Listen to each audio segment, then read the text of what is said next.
I think have the conversation.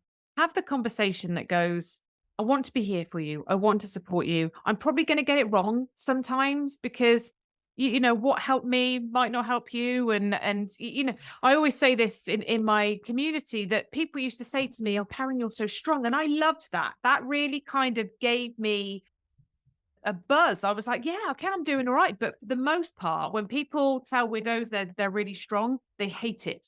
They absolutely hate it.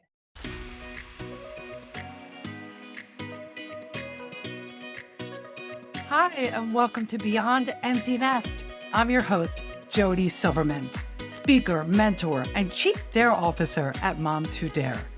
Every Thursday, I'll share stories of midlife transformation, happiness tips, and dare you to see the opportunities waiting for you so that you can make this next chapter even better than the last. If you're ready to dare, I'm ready to dare with you. Let's get into today's episode.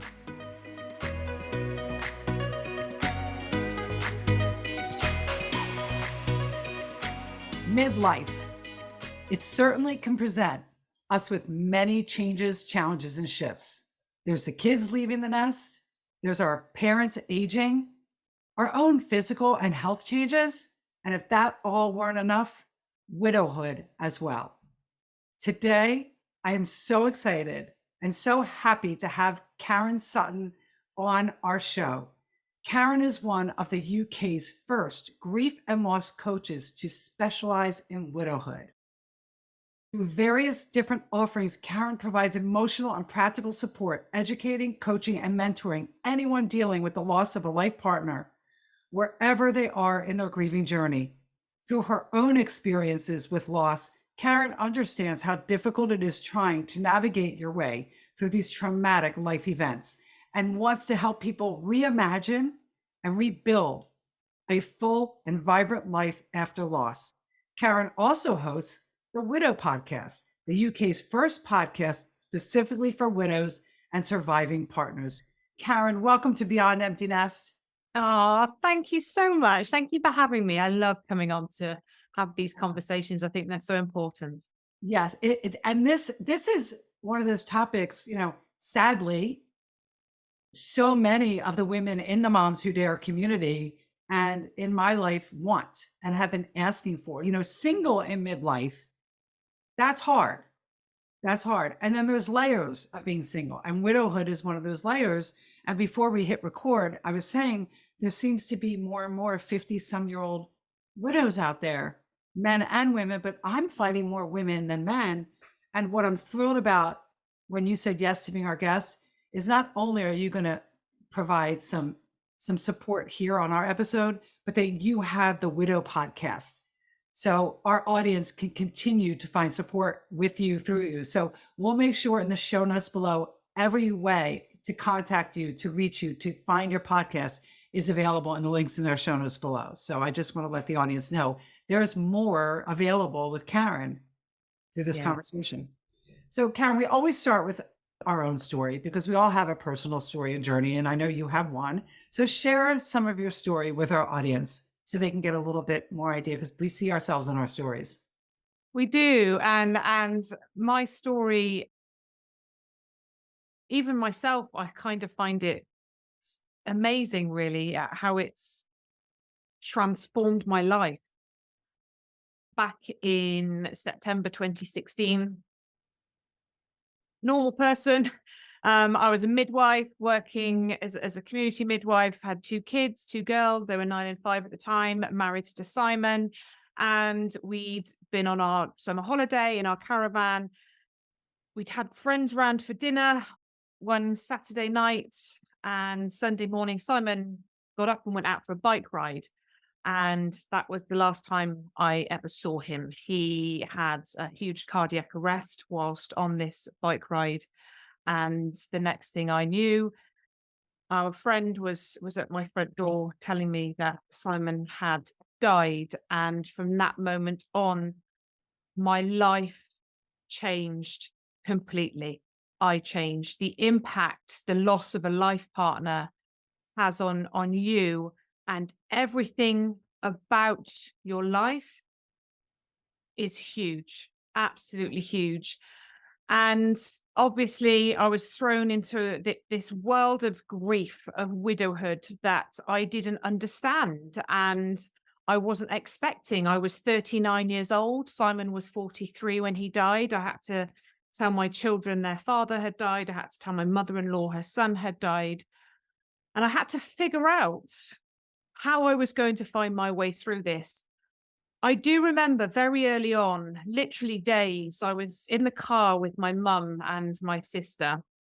And I remember saying to them, I refuse to let this define myself or my girls in a negative way for the rest of my life. It was very instinctive. I didn't want to become a victim of life. I didn't want this to swallow us up and make us small and scared and I guess not living life to the best of our ability, which, by the way, if we had done that, that would have been okay too, because this is huge, right? I just didn't want that to be my story. I had no idea how I was going to make sure that happened.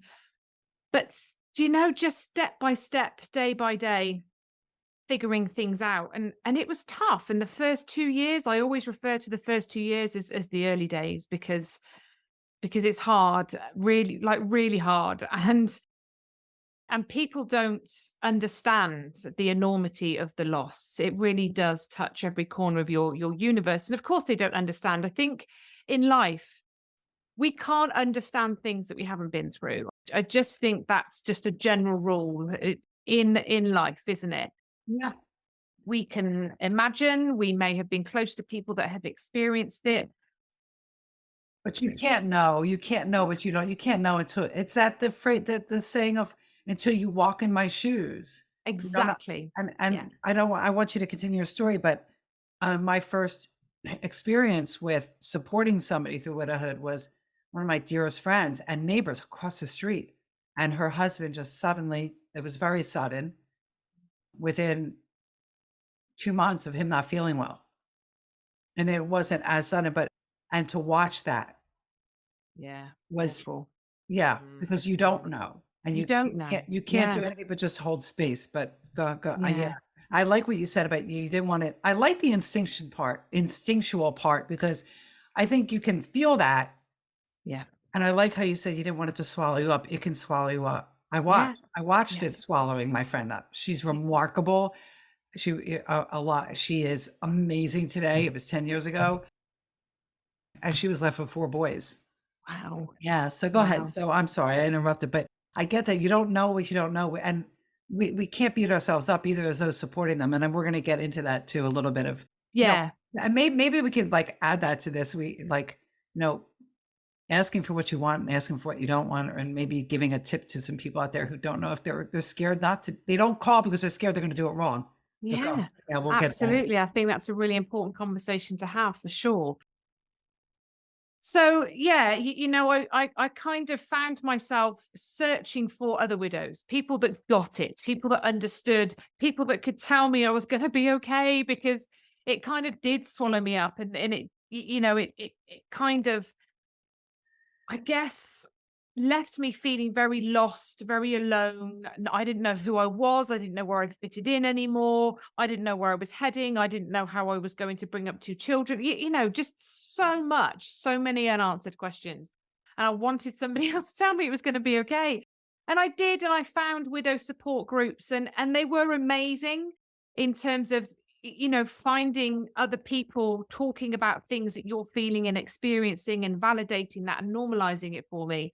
I also found it a little bit scary because there were people in there that were sort of 10 years in saying, oh God, it's still the worst thing I've ever been through. I've never got over it. It's ruined my life. I'm Oh never going to no. be okay. And and you think, no, I cannot, this cannot, there's no way in this world that I am going to be that person. Like, I was sorry for the people saying these things, but there had to be another way. There had to be like this. There's too many people in life going through so much trauma, so many challenges. We all have crap thrown in our direction, Yeah. right? Life throws us curveballs. And I personally believe we have choices in how we respond to that. We absolutely And do. yeah, we kind of go, right, I need to figure out how I'm going to get back up again. So I kind of thought, right, I read a quote one day and it really struck a chord with me. And I've had it printed out and I've had it put on my wall and I kind of live by it a little bit. And it said, your wound is probably not your fault, but your healing is your responsibility. Oh, And it just hit me. Even now, when I say it out loud, I kind of get that shiver. And I thought, do you know what? I'd kind of spent quite a few, well, maybe the first 2 years, let's say, I'd quickly got into dating. I went on holidays. I was spending money. I was shopping. I was partying. I was almost looking for something external to help me, to save me, to make it all better. And it wasn't. And I got 2.5 years into my journey and I still felt horrendous. I felt lost. I don't get me wrong, I'd achieved so much in that 2.5 years. I yeah. had done things that I absolutely never would have dreamed possible in a lifetime. I'd taken my kids to Disney World by myself. I'd learned how to tow my caravan and take it on holidays. I'd learned how to figure things out around the house, technology, water heating. Yeah. I had done a lot of the small, and I was so proud. And there were times that I felt invincible and empowered, and there were times I felt utterly broken. But I just 2.5 years in, I didn't still really know who I was. I didn't know where I was heading, and I felt very unfulfilled and very unaligned with how I was living my life because I was searching for something to save me. And I read that quote and I thought, do you know what? I've got to do this. I've got to figure out me. So I invested in a life coach. And I didn't know what a life coach was then. Somebody suggested it. I was like, what? A life coach? What's one of those do? Like, what's that? Is that a thing? That sounds weird. And it was a lot of money and I was a bit nervous and I thought, oh, I don't know, because you can't always see what you're going to get out of something. And I Wow. just thought, do you know what? You either carry on doing what you're doing. If nothing changes, nothing changes, right? Or you kind of harness some courage, some bravery, and you take a step into the unknown, that leap of faith, and you put your trust into something. So I did. And it was the best decision I ever made. Within 6 months, I had turned my life around. Don't get me wrong, it wasn't perfect. I wasn't cured. There wasn't this magic answer. That doesn't exist. But what I had done is I'd worked on my health, my fitness, my mindset. I Yourself. earned myself. I'd invested in me. I discovered who I was, what I valued, what I needed in life, what filled Yes, me up, what emptied me. Oh my God, it is it is. transformative. It It's so is. transformative. And I love so much of what, thank you. I mean, your story has, I can't imagine, I'm not a widow. I can't imagine. I've watched friends. I'm watching one right now. I've watched the women and a lot of people that I love go through it. And I know that everything that you just said, every one of them, and they're all at different stages in their widow journey, they're going to hear it. And I'm so impressed by my friends, by their ability to dare, to have that courage to dig deep. And I've learned so much by watching them. And I love what, so your story is going to resonate. And this is why I had to find you. I had to find you. And even if you're not a I mean, this is specifically to help widows. There's so many life lessons in your journey for anybody experience any loss or stuckness. And one of the biggest things that I talk about all the time, and you said it, is, and I love that quote, I'm going to write it down, that our life, our happiness, our ability to experience joy and happiness is our responsibility. It's our responsibility. And that circumstances, you call them the wounds, circumstances happen. Everybody has circumstances, and life does throw a lot of crap, but it's your responsibility and your decision if you want to pick up that crap and throw it off to the side and move forward. So I Yeah, love that. I love yeah, that. yeah. But you also talk about, you also have a message for anybody who feels like, oh, this is I'm going to feel this way forever, that nothing is permanent. You know what? I think that's just such an important message, and it's one that I share over and over again in my communities, my program, my membership, my podcast, because I think when you're going through something huge in life, and you're right, you know, like I talk about widowhood, that's my story, that's what I do, that's who I support.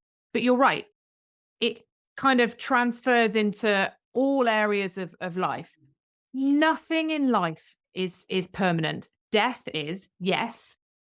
I'm talking about our feelings, our emotions, and what we experience as a result of the challenges that we face in life.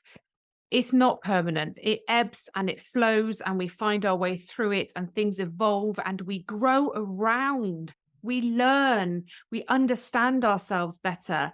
That there's so much within these, I guess, these tragedies in life that happen to us all, and they show up in many different ways. But you know, as much as things can be tragic, and they are also transformative. Right. And Well, I you think also say, and you say that life after loss can still be beautiful. it can, it really can. And this is the thing, I think we hate change, right? As humans hate change, you know, and even if we decide to change something, it's still scary. But when change is thrown at us, and it's not our choice, it Mm. feels even bigger, even scarier. And we don't like it. Our brain likes what's familiar. We you know, we will stay in a situation that isn't good for us because it's familiar and we know what we're dealing with. You know, we're not going to break out of that. And how silly is that, right? It's mad, right? As humans are crazy. But that's how our brains kind of work. So when things change, we kind of have this fear. And again, another really important message is, yes, life's going to look very different, but different doesn't mean bad. And I think we really have to understand that, because life after loss can still be incredibly beautiful in different ways. Okay. And like I say, different doesn't mean bad. And it takes a long time. And I think this is the thing with grief and you know, specifically widowhood. It takes a long time. And I'm talking 3, 4, 5 years maybe, Yeah. until you get to a point where you go, do you know what? Yeah, my life feels good again. It's tinged with loss and sadness, and I carry that with me. It's not about moving away from it. It's not about forgetting. Wow. It's not about avoiding it. It's moving through it, and it's learning to carry it with you more peacefully, more lightly, and living alongside it, because it's always there. It's a companion for life. I And we love that. can, you know, I it's really important that we remember we can learn to remember our person with more love than pain. And that, I think, is something that, if you can remember that, hold on to that as you move through it, you will come to a point where the, you know, the memories and the love that you shared will bring a smile to your face as opposed to a tear to your eye. But it does take time and it takes work. Yeah, it takes time and work. And you know, I just had this conversation on another episode, and I say it all the time, life is a team sport, and Yes. you need your team. You don't do it alone. I don't care what your challenge is. No. I don't care if you don't even have a challenge, you need a team. So who's your team? Karen can be your team. You know, Yeah. her podcast can be your team. You have community, you have programs, you have everything to support these. Do you primarily work with women, Karen? I do, and you Yeah, kind of touched on it at the beginning, but you know, statistically, there are more women. widows than Yeah, widowers because more men die yeah, young, sadly. But also, I think more women tend to kind of yeah, look for the help and support yeah. than men do. But I love you said so much in there, like carrying it with you along. I used to early in my personal growth journey. I mean, I've been on this journey since 2000, oh my gosh, 11, you know, growing and learning. You can never learn and grow too much. I'm still learning. I was looking for books on fear. And every book I looked at said, kick out fear, punch, you know, get rid of fear. And I'm like, it wasn't resonating because you can't get rid of fear. You can hold space and have it be there and not let it dictate. And that was Elizabeth Gilbert's book that resonated with me because she wrote a letter to fear. She basically said, you can't, I mean, it's a long paragraph, but you can be there and you're going to pop up. I know you're coming to tell me something, but you don't get to drive my car. Yeah, that's it. That's And so it. I love that you That said, you learn to live alongside all of these yes, feelings and yeah, emotions. And I also love when you said something about emotions because we're not our emotions. And I'm no. learning that too. And I'm learning more about emotions that like we're not all right, just like we're not our thoughts. Our thoughts are not real. Our emotions are real, but they are not who we are. We can learn how to be with our emotions and then move through them. So I love that you shared that. So here's what I want. I want, before we wrap up, and you're going to give a dare to the audience, which I love because it's totally in alignment with everything we do here at Moms Who Dare and Beyond Empty Nest. For those listening that, like me, that have found themselves supporting a friend or a loved one being in through their widow journey, I can look back and see some errors I made that were hurtful that I didn't mean to be hurtful, like not inviting them to come over, because it was a couple's thing, not giving them the choice to say they don't mind being part of a couple's things. And I found myself doing that. But what are some, like maybe 1 to 3 quick tips that you can give people supporting those that have been affected by widowhood as a support person, not to do or just to do?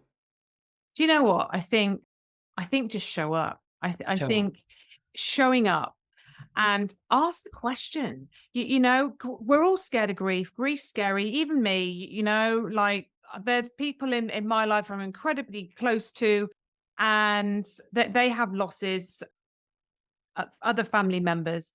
And it's hard because you're so scared of saying or doing the wrong thing, of upsetting them even further. You don't want to be responsible for somebody else's pain.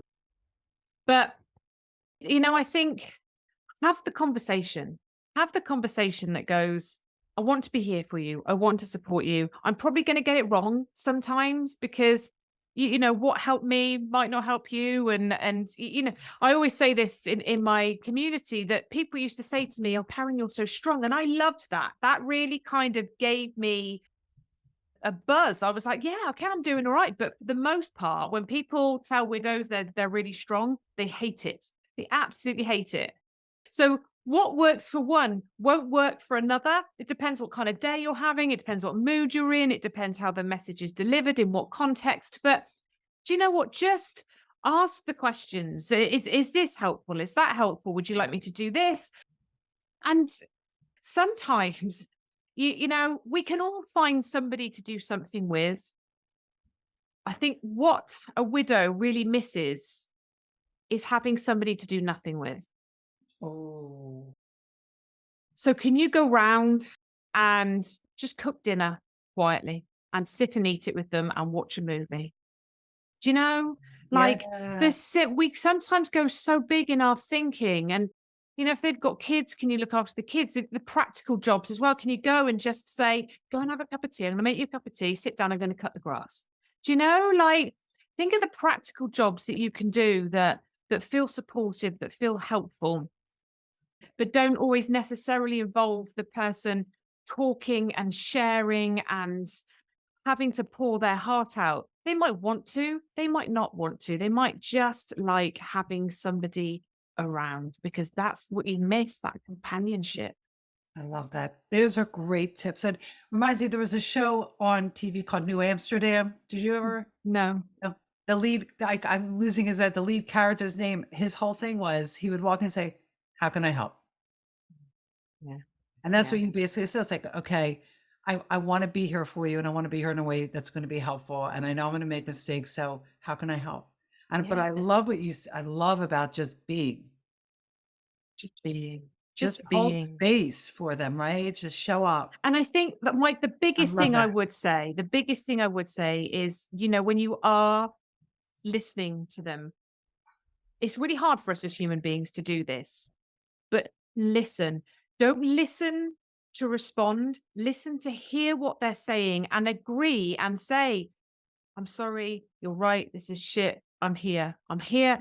You don't have to find solutions. You don't have to resolve all their problems. You don't have to make everything better and find all these silver linings. Sometimes they just want to be heard. They want to be seen. They want to know that you are hearing what they're saying without trying to fix their grief, because you can't. But that's hard. And I know that's hard, but That's right. Well, because we're uncomfortable. We're natural fixers and we're uncomfortable with people being sad and upset and yeah. in grief. So yeah, so thank you. Karen, great tips.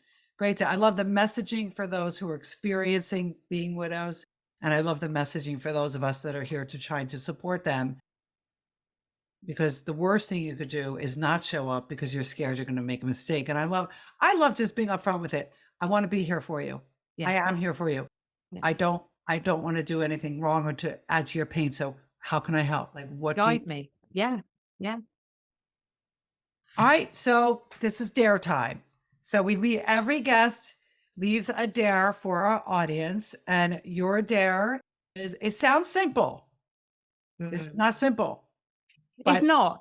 It's not. And I think especially when you're going through difficult times, it's not simple. But for Yeah. me, I think it's how I have learned to grow around my grief. It's how I've learned to discover what works for me, what doesn't work for me. It's helped me to discover those parts of myself that I didn't know existed because I pushed myself. And I think, my dare is absolutely, find something new that you can do that challenges you, that takes you out of your comfort zone, that makes you feel a bit scared. I don't mean go into your panic zone. Yeah, right, Don't right. send yourself into a tailspin of anxiety, but just something that you feel a bit uncomfortable doing that's completely new, but is going to help you see exactly how capable and amazing you are. You will feel absolutely brilliant when you achieve that thing, do that thing, learn something new. It's the best feeling, and you will want to do more of it. So, yeah, do something new you've I never love it. done before that takes you out of your comfort zone. I love it. I love it. Do you want to share one example of something you did? Do you remember? Yeah, I have done many. I think that And then we'll sign off. early on, it was probably learning to tow my caravan. I had to go on Well, a towing course because Simon did all that. But more recently, I've just last month I did a skydive. I wow. always said I would never jump out of an airplane, and this year I was like, do you know, I'm doing it, jumping, and I Love it. did it, and it was terrifying, Wow. Yeah, you. That's a and I big did it. dare. It was a big My dare. biggest adventure dare was zip lining. But I know people who just like, they signed up for that art class they always wanted to do. Do you know what? I think sometimes it's just a lady in my group the other day, we were talking, we had a long session, and she wanted to go to a yoga class, but was too scared and felt vulnerable and nervous and didn't know how she was going to tell people her story. But we talked about it, we chatted it through, and she did it, and she felt amazing. And she's met Yes. nice new people. And it's like they don't have to be massive things. Do you know what? Sometimes going and sitting in a coffee shop by yourself and having a coffee and taking your book, that's something new. That's something scary. That's something uncomfortable. Yes. But do it. It Okay. doesn't have to be massive. Yeah, I love But that. It can yeah. be if jumping out of that plane, hey, call Karen, she'll tell you how it felt. But yes, I love that. Dare to try something that you've never done before, or that scares you a little bit, makes you a little bit uncomfortable, get out of your comfort zone and do it. I love that. I love how you say, because you will discover parts of yourself that never exist. And you will feel proud of yourself. So yay. Thank you, Karen. Listen, everybody listening out there, this episode, all of our episodes are important because all of our guests share stories to support you in navigating the good, the bad, and the sometimes ugly of midlife, right? I mean, that's what we're all about here. So, what I'm going to dare you also, a double dare, is share this episode with somebody you love. Share this episode with somebody you know has found themselves as a widow and even a widower, because the tips are universal for men and women alike. And leave a review. What is something Karen said that helped you, supported you? Leave a comment. I share any comment you write about a guest, a review, I share it with our guests. Everything you need to reach Karen is below in our show notes. Your reviews, 5-star ratings, hint, hint, hint, really do help push our podcast out to reach more women. And we want to reach, that's our mission, Beyond Empty Nest is not just this pet project I started. I want to reach so many women, millions of women everywhere in the world, to show them that they're supported and that we are all more alike than we are different. So review it, share it, and until next week, dare on. Thank you for listening to this episode of Beyond Empty Nest. Head over to jodysilverman.com for full show notes, more information, and additional resources. Speaking of additional resources, I've got a great one for you in the show notes below. So if you've enjoyed today's show and are ready to embrace this midlife chapter, then you're going to want to grab our featured resource called the Self-Talk Cleanup Challenge. You may not think so, but to quote our friend Oprah, the one thing I know for sure is that negative self-talk and thoughts are what's keeping you stuck in fear and lacking confidence to take the leaps in midlife that you desire to take. When you grab this resource, you'll receive the exact exercise my first coach took me through. It's simple, yet powerful. In addition, I'll send you a few other tools and tricks to help you knock out the negativity when it shows up, thereby increasing your confidence and your overall happiness, allowing you to have fulfillment and fun in midlife. You deserve it. So go ahead and grab your copy of the Self-Talk Cleanup Challenge, and I'll see you next Thursday. Until then, dare on.